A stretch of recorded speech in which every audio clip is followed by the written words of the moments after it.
Mata adalah panglima hati. Segala yang kita kerjakan tanpa disadari menciptakan misteri yang ada dalam hati. Baik, buruk, kejam, pilu, sampai kisah ironis, semua akan kita kuak di sini di Menembus Mata Batin. Program ini akan mengundang orang-orang yang pernah ataupun masih melakukan tindakan di luar batas kewajaran. Dan bintang tamu yang hadir pada malam hari ini adalah Devita Bahar. Devita, program ini yang datang sebagai partisipan itu suka melakukan tindakan mistis, seperti ada yang melakukan pesugihan, lalu kemudian ada yang pengasihan, pasang susuk, pelet, santet, berbau mistis. Kamu sendiri pernah nggak punya pengalaman yang berkaitan dengan hal mistis? Kalau aku pribadi sih nggak pernah, tapi mungkin dari tante aku. Gimana? Tante aku itu kan zaman dulu waktu dia masih muda, ibaratnya dia itu kembang desa ya.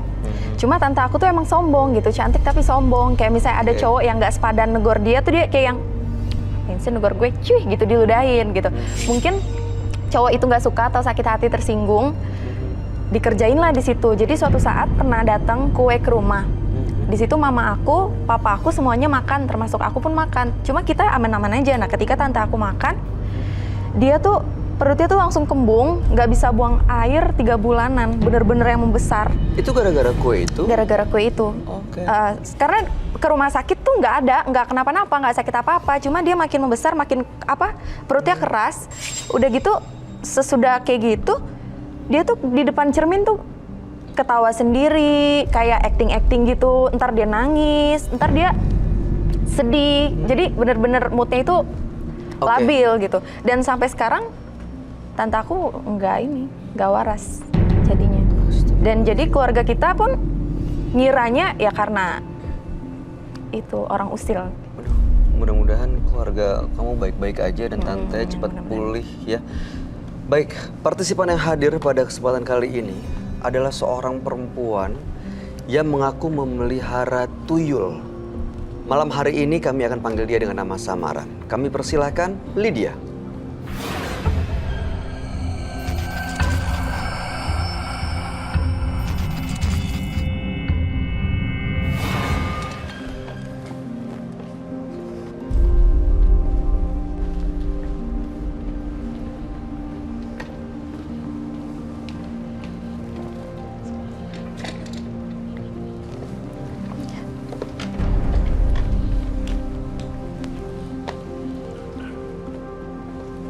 Selamat malam Lydia. Selamat malam. Boleh kami tahu aktivitas Anda sehari-hari? Saya berjualan online shop. Online shop. Iya. Sampai sekarang masih berjalan? Iya. Oke, baik. Apa yang mau Anda ceritakan pada kami malam ini? Saya sebenarnya memelihara tuyul. Karena kehidupan orang tua saya susah waktu itu di kampung. Rumahnya terjual, jadi saya memelihara tuyul buat menutupi hutang-hutang orang tua saya pada awalnya. Cuman tumbal yang harus saya berikan itu berupa seandainya saya menikah, saya harus mengorbankan janin saya yang berusia 2 atau 3 bulan gitu. Sekarang sudah menikah? Sudah, ini mau menikah yang kelima. Menikah yang kelima, 4 sebelumnya pisah atau? Saya ditinggalkan karena saya dituduh oleh mereka mandul. Mereka nggak ada yang tahu. Oke, tuyul itu didapat dari mana Mbak Lydia? Waktu itu saya ambilnya melalui seorang kuncen. Oke, jadi datang ke sana melakukan ritual dengan kuncen ini. Iya. Ritualnya seperti apa? Ritualnya waktu itu saya disuruh bawa sesajen, jadi kayak pisang Ambon yang gede sama janjan pasar yang disukain oleh tuyul itu. Lalu datang wujudnya, sosoknya? Iya, datang. Dan Anda bawa pulang? Iya, saya bawa pulang waktu itu. Cuman perjanjiannya seperti itu. Kuncennya bilang, Mbak benar-benar harus yakin. Jadi Mbak harus siap. Saya bilang siap. Oke, jadi tuyul ini begitu dibawa, apa yang Anda minta untuk dia lakukan? saya minta dia untuk ambil uang. Di setiap hari kelahiran saya, hari saya lahir Jumat Wage. Jadi setiap Wage dan Kliwon dia keliling. Itu hari wajib buat dia. Ngambil uang? Iya. Dapat uangnya? Dapat. Buktinya Berapa? saya bisa ngembaliin rumah orang tua saya dan ngebiayain adik-adik saya. Dari uang yang diambil tuyul? Iya. Oke, Tapi tidak ada berapa? yang tahu. Oke, baik. Dalam sekali operasi tuyul itu keliling gitu ya? Keliling di sekitar rumah Anda atau kemana aja dia mau? Enggak kemana yang saya perintahkan. Oke, setelah datang, pulang kembali, bawa uang berapa biasanya? 2 sampai 3 juta. Enggak Sekali banyak. jalan? Iya. Oke, tujuan Anda malam hari ini datang ke Menembus Mata Batin untuk apa, Mbak Lydia? Tujuan saya ingin minta bantuan sama Koko Roy.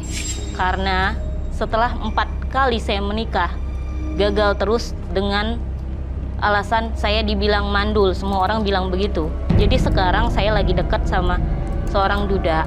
Saya tidak ingin gagal lagi. Jadi saya ingin tuyul saya dicabut gitu loh. Cuman kuncen yang kemarin buat saya ambil itu udah meninggal. Jadi saya nggak tahu harus bagaimana. Baik, mudah-mudahan kedatangan Anda justru bisa memberikan solusi buat permasalahan yang lagi dihadapi ya Mbak Lydia ya. Sebaiknya Anda ceritakan kepada sahabat kami. Dia adalah seorang indigo. Kami persilahkan Roy Kiyoshi. Sebelumnya, tim Mata Batin sudah memberikan tanggal lahir dan nomor rumah partisipan kepada Roy Kiyoshi. Dengan mata batinnya, Roy akan membaca berdasarkan angka yang kami berikan. Lydia terlahir tanggal 26 Agustus 1983. Dia mendiami rumah bernomor 17. Sosok yang memiliki firasat tajam, namun dia rela melakukan apa saja demi kesenangannya. Dia bahkan rela kehilangan keturunan. Saya melihat Lydia terlibat dalam perjanjian gaib yang sangat mengikat.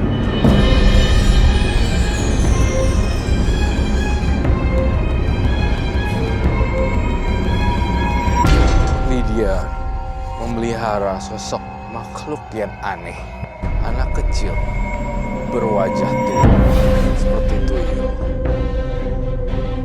Saya akan membantu Lydia memecahkan teka-teki misteri.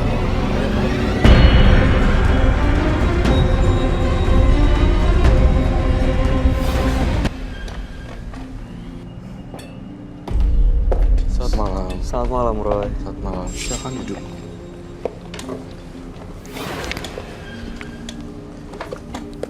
Lydia dengan tanggal 26 bulan 8 1983, nomor rumah 17. Lydia memelihara tuyul dan tuyul ini biasa beroperasi pada saat hari kelahiran, biasa mengumpulkan uang sampai 2-3 juta tapi minta tumbal janin yang dikandung oleh Anda sendiri saat berusia 2-3 bulan. Dari 4 pernikahan sebelumnya pisah karena dituduh mandul dan saat ini punya hubungan dan ingin melepas mengembalikan tuyul itu ke asalnya. Iya. Saya melihat di dalam penglihatan batin saya banyak arwah-arwah janin bayi nempel pada tubuh Mbak Lydia. Saya ngerasain itu yang sangat pekat sekali. Dan selain daripada tuyul, sebenarnya banyak makhluk-makhluk lain yang mau mampir ke tubuh Mbak Lydia. Itu yang saya rasain. Dan makhluk-makhluk ini berbentuk sama seperti tuyul itu atau? Berbentuk sama seperti tuyul tapi kate-kate gitu loh. Kecil. Anak-anak kecil? Iya, tapi anak mukanya ambar, tua bukan? seperti itu. Sebenarnya tuyulnya ada lagi, anak ambarnya ada lagi, kemudian ada makhluk lain lagi seperti kuntilanak juga. Karena mereka suka, kuntilanak juga suka dengan anak-anak ambar. Oke. Yang kamu lihat makhluk-makhluk itu ada di sekitar Mbak Lydia, Roy? Iya, betul. Saya melihat dia duduk di sini berhadapan dengan kami bertiga. Saya melihat makhluk tersebut ada di kiri, di kanan, di belakang, dan terus geleotin dia. Saya berharap mudah-mudahan hubungan yang sedang Mbak Lydia jalani sekarang semoga nggak ada apa-apa. Karena saya melihat ini akan kandas. Hubungan dengan yang calon suami kelima ini. Iya, dia sudah 4 kali. Kemudian yang kelima ini berhati-hati deh akan karena ada satu hal yang bikin suaminya ilfeel. Apa itu Roy yang kamu lihat Roy? Saya melihat suaminya nggak bisa terima dengan kondisi Mbak Lydia yang seperti ini. Tapi belum ada yang tahu soal saya. Maksudnya saya yang melihara tuyul, nggak ada yang tahu. Orang tua saya juga nggak tahu. Dia kalau tahu nih bakal langsung ditinggalin. Saya juga ngelihat nih ya dalam penglihatan batin saya, Mbak Lydia tuh menyusui tuyul. Iya benar. Dibuat kayak anak gitu terus disusui. Sebenarnya nggak lazim ya nyusuin kuntil anak, nyusuin tuyul gitu. Disusui seperti anak bayi gitu Iya. Roy? Ya karena emang makanannya disusuin. Makanya saya nggak bisa gemuk. Itu dari sejak tahun 2003. Mbak Lydia biasanya kan kalau orang menyusui itu kalau sudah melahirkan ya Roy, akhirnya ada ASI-nya. Kalau nggak ada ASI-nya, apa yang dikasih ke tuyul itu? Kalau tuyul itu kan bukan ASI, tapi dia mengisap darah dan energi gitu. Energi dari tubuh kita. Eh, Sari-sari pati. Tekniknya sama seperti menyusui Iya anak bayi sama, pada umumnya? sama. Makanya saya punya ruangan buat dia menyusu agar suami-suami saya nggak tahu, belum ada yang tahu pada saat itu saya bermain cantik gitu loh. Oh, seandainya suami kamu tahu, pasti ini akan habis semuanya. Ya mereka mengira saya mandul itu aja. Cuman gara-gara saya hamil mereka juga nggak saya kasih tahu karena memang pada usia baru 2 atau sampai 3 bulan gitu. Oh jadi Anda pernah hamil tapi justru hilang. Jadi Iya. yang kamu lihat kemana Roy? Bayi-bayi yang Diambil sama makhluk gaib. Dia berkali-kali hamil, tapi dicek sebenarnya udah nggak ada lagi. Sebenarnya ini susah dijelasin sama logika kita ya sebagai manusia biasa ya. Tapi tetap aja ada aja yang beginian. Saya ngerasa diduga kamu mandul, ternyata malahan sebenarnya diambil sama makhluk halus. Iya. Itu yang saya rasain. Ini nih, kalau ini belum lepas perjanjian gaib dengan si sang tuyul, maka hubungannya, relationship-nya bakalan kandas di tengah jalan. Kandas, pasti kandas. Makanya saya pengen Koko bantu saya buat ngelepasin tuyul. Karena saya udah ngerasa capek. Setiap hari, apalagi setiap dia habis saya suruh operasi, dia menyusu sama saya gitu loh. Ini mengundang energi makhluk-makhluk lain datang sih sebenarnya. Itu yang saya lihat. Jadi selain tuyul, saya lihat kuntilanak juga yang baru, pengikut baru. Apakah Anda membawa jimat kah? Tidak. Atau barang yang ingin, bagaimana cara memanggil tuyul sih sebenarnya? Piaraan kamu? Saya memanggilnya kalau ada mainannya. Mainannya? Kayak yuyu atau kura-kura yang kecil gitu. Karena dia paling suka binatang itu. Anda bawa yuyunya? Ada? Boleh diperlihatkan kah? Ada. Baiklah, saya ingin tahu. Sebentar ya. Oke. Saya baru menangani kasus yang cukup unik ya. Banyak banget makhluk halus yang pengen nempel sama dia. Dia mulai sih soalnya ya, dia ngakhirin tuh.